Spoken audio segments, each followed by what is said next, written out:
program SIDA ternyata banyak memberikan pengaruh akan kesejahteraan masyarakat dalam usaha mengembangkan hasil produksi. Salah satunya adalah Kabupaten Jepara. Kabupaten Jepara memiliki letak yang sangat strategis dalam bidang pertanian, khususnya untuk tanaman kacang tanah. Sebagian besar masyarakatnya bertumpu pada usaha pertanian, yaitu kacang tanah. Secara geografis, keadaan tanah di Jepara ini sangat cocok untuk budidaya kacang tanah.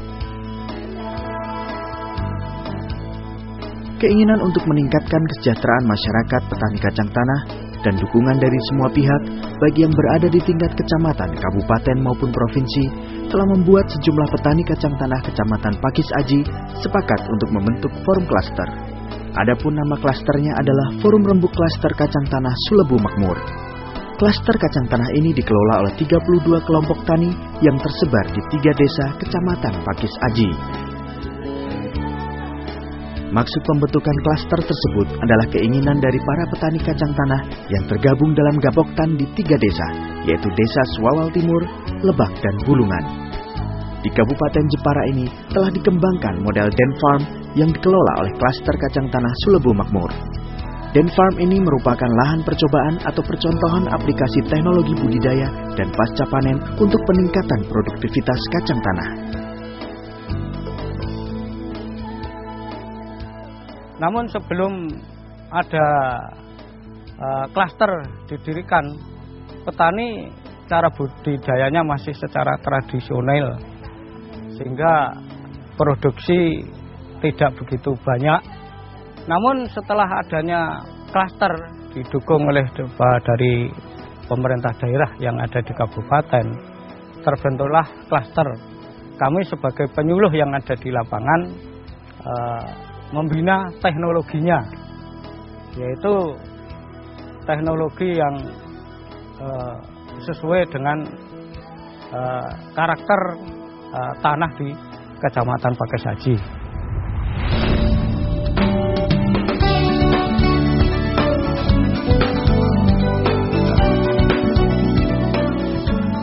Kacang tanah merupakan komoditas unggulan kedua setelah padi yang menjadi tulang punggung perekonomian di Kabupaten Jepara. Untuk itu, produktivitas dan kualitas dari kacang tanah itu harus ditingkatkan agar memperoleh hasil panen yang bagus serta mendapat nilai jual yang tinggi. Sekarang mengenai cara bercocok tanam yang baik dan benar, dulu sebelum ada klaster kacang tanah Sulebu Makmur, petani itu rata-rata menanam kacang sesuai dengan budayanya masing-masing, asal-asalan, sehingga hasilnya kurang maksimal.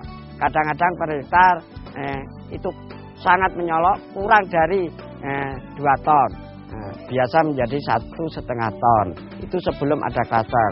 Tapi karena berkat dari bapak-bapak yang terkait, bimbingan, arahan, dan petunjuk, sekarang petani sedikit demi sedikit merubah kultur itu. Mendapat bimbingan dari petugas-petugas pertanian, sehingga petani bisa mengadakan inovasi secara berkala, dan sehingga hasil kacang tanah bisa meningkat menjadi sampai 2,5 ton per hektar, kadang-kadang malah lebih.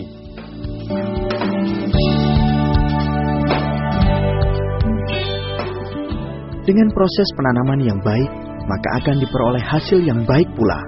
Hasil panen kacang tanah yang ada di Kecamatan Pakis Aji saat ini bisa mencapai 2 hingga 2,5 ton per hektar kacang tanah untuk sekali panennya. Hal ini memberikan kemajuan dibandingkan pada saat belum dibentuknya klaster dan belum ada binaan dari pihak-pihak yang berpengalaman di bidangnya. Dalam 1 tahun, petani kacang tanah di Kecamatan Pakis Aji melakukan proses tanam sebanyak 3 kali. Hasil yang didapat pun kini sudah mencapai target yang diinginkan.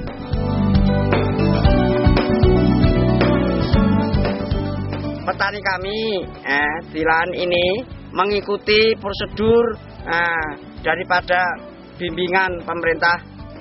Kelihatannya hasil produksi kacang tanah tahun ini adalah MT2 tahun 2011, kelihatannya cukup lumayan bagus dibandingkan tahun kemarin yang petani belum menggunakan inovasi bimbingan dari pemerintah.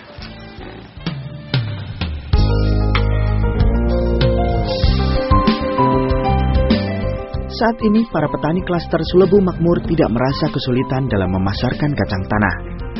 Selain dipasarkan di pasar tradisional, klaster Sulebu Makmur juga telah menjalin kerjasama dengan industri besar seperti PT Garuda Food untuk memasok kacang tanah yang telah mereka panen. Dengan begini, harga penjualan kacang tanah bervariasi dan tergantung dengan tingkat kualitas kacang tanahnya. Meskipun harga yang diberikan dari PT Garuda Food stabil mengikuti harga pasar dan jumlah pembelian banyak serta dibeli secara cash, namun forum klaster kacang tanah ini juga ingin melakukan inovasi dalam mengolah kacang tanah itu sendiri. Harapan kami dalam mengembangkan klaster yang dijembatani oleh Badlitbang dan Maristek, jadi saya sangat mendukung sekali dan sangat mengharapkan sekali adanya sistem inovasi daerah yang mana nanti suatu daerah kami terutama di Kecamatan Pakesaji bisa berkembang dengan lebih baik. Harapan yang sangat penting nanti kami mengharapkan petani itu tidak menjual produksi dalam bentuk mentah, yang artinya setelah panen petani itu bisa mengolah hasilnya. Setiap tahun, hasil panen kacang tanah akan diolah di tempat yang biasa dijadikan sebagai tempat penelitian. Selain itu, dari 3 desa yang tergabung dalam Gapoktan diharuskan mengirimkan tenaga-tenaga yang masih muda guna dilatih untuk menjadi tenaga yang terampil sehingga bisa mengembangkan lagi inovasi-inovasi lainnya secara bersamaan. Dengan demikian, upaya untuk kesejahteraan masyarakat dapat tercapai dengan maksimal.